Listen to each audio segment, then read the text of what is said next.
Do you feel the vibe?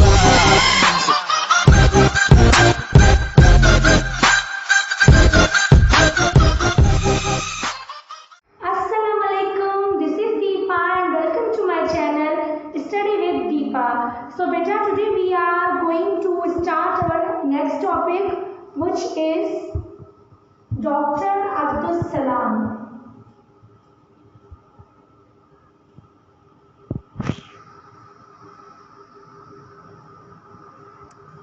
Okay, let's get started.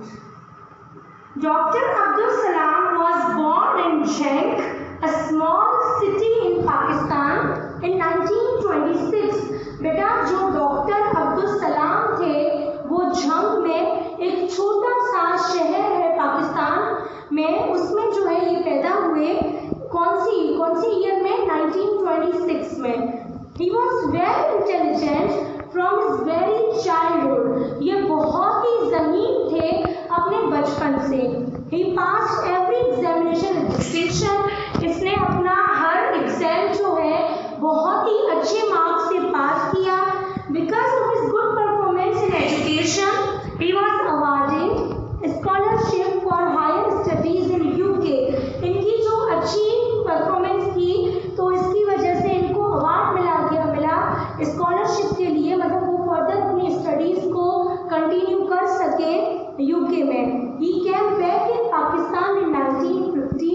Pakistan ये वापस आए 1950 में, but he again went to UK to promote his research.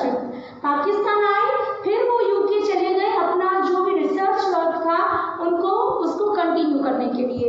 He was awarded Nobel prize in physics in 1979 for his work on grand unification theory. इनको Nobel prize मिला, कब मिला? 1979 में. Grand unification एक थ्योरी थी, वो इन्होंने प्रेजेंट की, इस वजह से इनको नोबेल प्राइज मिला. तो अब ग्रैंड यूनिफिकेशन थ्योरी में क्या कह रहा है वो पढ़ेंगे. ग्रैंड यूनिफिकेशन GUT, इसमें पता चला था ओरिजिन ऑफ यूनिवर्स. पता चला कि भाई यूनिवर्स में 3 फोर्सेस होती हैं: electrostatic, weak force, strong forces. ठीक है बेटा, तो ग्रैंड यूनिफिकेशन थ्योरी में क्या था? अच्छा, ग्रैंड यूनिफिकेशन थ्योरी में ये बताया गया था कि आपकी जो यूनिवर्स है वो कैसे बनी है.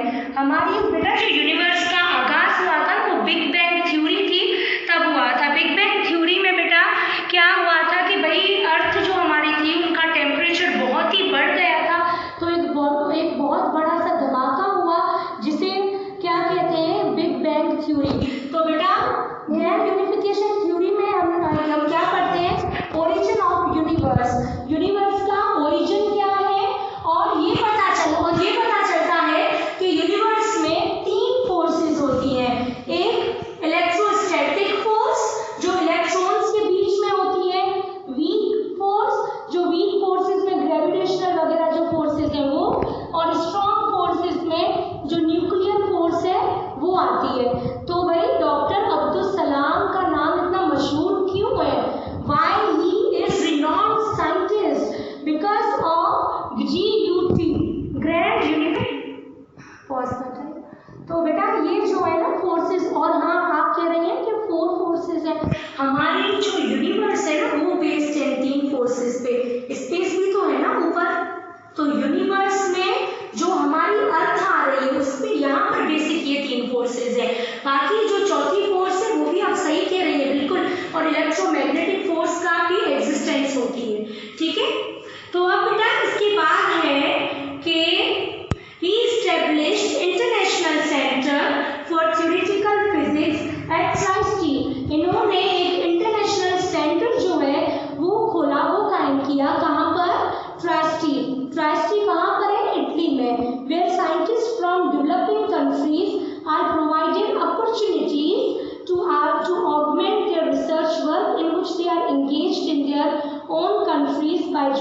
Lights off physics. इन्होंने जो इंटरनेशनल सेंटर खोला वहाँ पर जो क्या था कि भाई डिफरेंट डिफरेंट जो साइंटिस्ट थे, जो डेवलप्ड कंट्रीज हैं, जो बहुत ही अच्छे डेवलपिंग कंट्रीज हैं, वहाँ के साइंटिस्ट जो भी बेटा आया करते थे और वो अपने जो एक्सपेरिमेंट्स थे वो फिजिक्स से रिलेटेड एक्सपेरिमेंट्स थे वो किया करते थे। He was an asset of Pakistan will remain in the hearts of learning circle। ये पाकिस्तान के बहुत ही मशहूर पर्सनालिटी है और ये हमेशा लर्निंग के ग्राउंड पे हमारे पाकिस्तानियों के हमेशा दिल में रहेंगे। तो it was all about doctor Abdul Salam. अब हम फोर्स क्या है, अब इसमें क्या है 3 फोर्सेस। फिलहाल मैं आपको ये बताऊंगी कि फोर्स क्या है।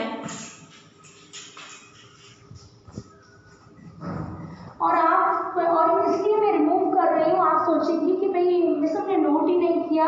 बेटा यही वीडियो आपके यूट्यूब चैनल पे, मेरे यूट्यूब चैनल पे आ जाएगी, तो वहाँ पर आप और अच्छे तरीके से सुनेंगे तो आपके कॉन्सेप्ट्स जो है ना बहुत क्लियर हो जाएंगे। अब है फोर्स। एन एजेंसी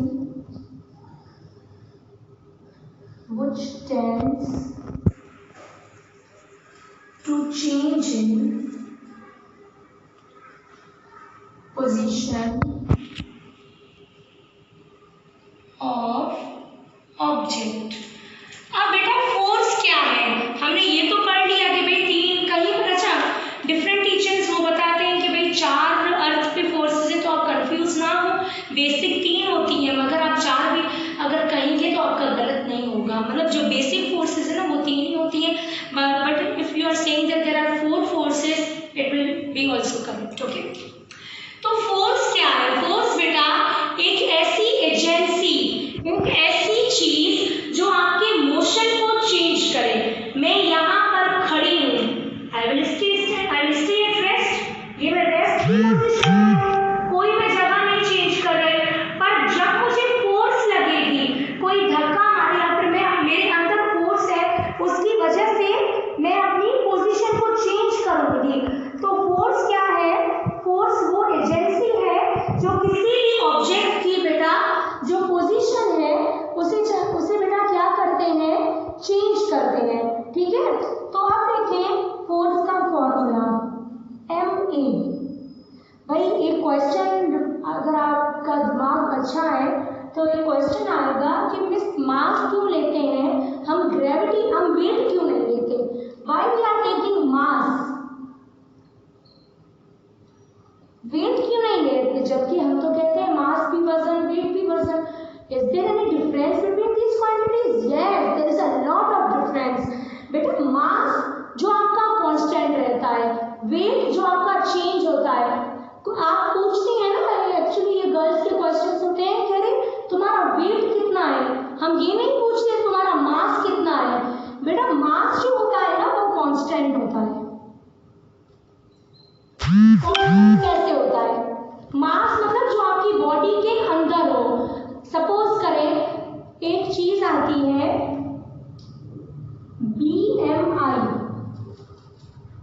BMI, मतलब body mass index. Body mass index का मतलब अब आपकी बॉडी है ना, तो बॉडी के अंदर कार्बोहाइड्रेट्स हैं, प्रोटीन्स हैं, तो आपकी बॉडी इन सब चीजों से बनती है, तो उनका मास कितना है, तो ये हो गया बॉडी मास इंडेक्स। और आप हमेशा देखेंगे जो लंबे होते हैं उनका जो वेट ज्यादा आ जाता है, जबकि वो इतना खाते भी नहीं है, तो वो वेट किसका होता है, उनके बोन्स का होता है। मगर मास जो होता है वो कांस्टेंट ही रहेगा। अगर हमारा बॉडी मास इंडेक्स जिसे हम कहते हैं बेटा, बॉडी के अंदर जो मास होता है ना, जो बॉडी के अंदर ऑर्गन्स वगैरह हैं उनके अंदर जो उनकी कंपोजिशन है उनका मास होता है। अब वेट क्या है? अच्छा, हम यहाँ पर मास क्यों ले रहे हैं, क्योंकि मास कांस्टेंट ही रहता है। आप ये ऐसा करें, कैसे कांस्टेंट है, देखिए बेटा आपके पास ये मार्कर है, हमें इसमें फोर्स अप्लाई करनी है। मैं इस मार्कर को, अभी तो ये रेस्ट में है ना, मैं इस पे अपनी फोर्स अप्लाई करके यहाँ पर हिट करूंगी सामने दीवार से, तो ये सामने दीवार पे लगेगा, मगर इसका मास वही का वही रहेगा। अभी अगर इसका जितना मास है तब भी वही रहेगा, तो मतलब इसके मास में कोई चेंजिंग नहीं आती। और आप सपोज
ठीक है, तो स्पीड में बेटा हम डिस्टेंस लेते हैं, वेलोसिटी में डिस्प्लेसमेंट, क्योंकि स्पीड स्केलर है, उसकी कोई भी डायरेक्शन नहीं है, वेलोसिटी वेक्टर है, डिस्प्लेसमेंट लेते हैं and there is a direction in displacement. तो ये है, ठीक है। अब डिस्प्लेसमेंट चेंज हुआ, वेलोसिटी मिली, अब वेलोसिटी चेंज होगी तो हमें क्या मिलेगा, एक्सेलरेशन।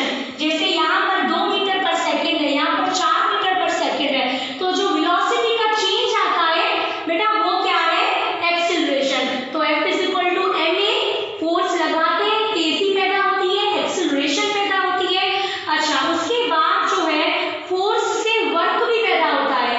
अब आप ये कोई ऑब्जेक्ट है ना, यहाँ पर आप फोर्स लगा रहे हैं, तो भाई देखिए ना, ये मार्कर यहाँ पर पड़ा है, ठीक है, ये मार्कर यहाँ पर पड़ा है, मैंने फोर्स लगाई, मैं इसे इस मार्कर को उठा रही हूँ, तो ये यहाँ से लेकर यहाँ तक आ गया। ये मार्कर बेटा यहाँ पर था, मगर जब ये देखिए यहाँ पर है, पर जब मैंने इसमें फोर्स लगाई तो ये मार्कर यहाँ तक आ गया, इसने अपनी पोजीशन चेंज की है, तो इसमें क्या हुई, कौन सी प्रॉपर्टी, कौन सी क्वांटिटी आ गई है, वर्क। जब आप किसी भी ब्लॉक पे, किसी भी ऑब्जेक्ट पे बेटा फोर्स लगाते हैं, तो फोर्स लगाने की वजह से इसकी पोजीशन चेंज होती है, तो आप क्या कर लेते हैं, तो आपका वर्क कवर होता है। अब वर्क के फॉर्मूले पे आते हैं।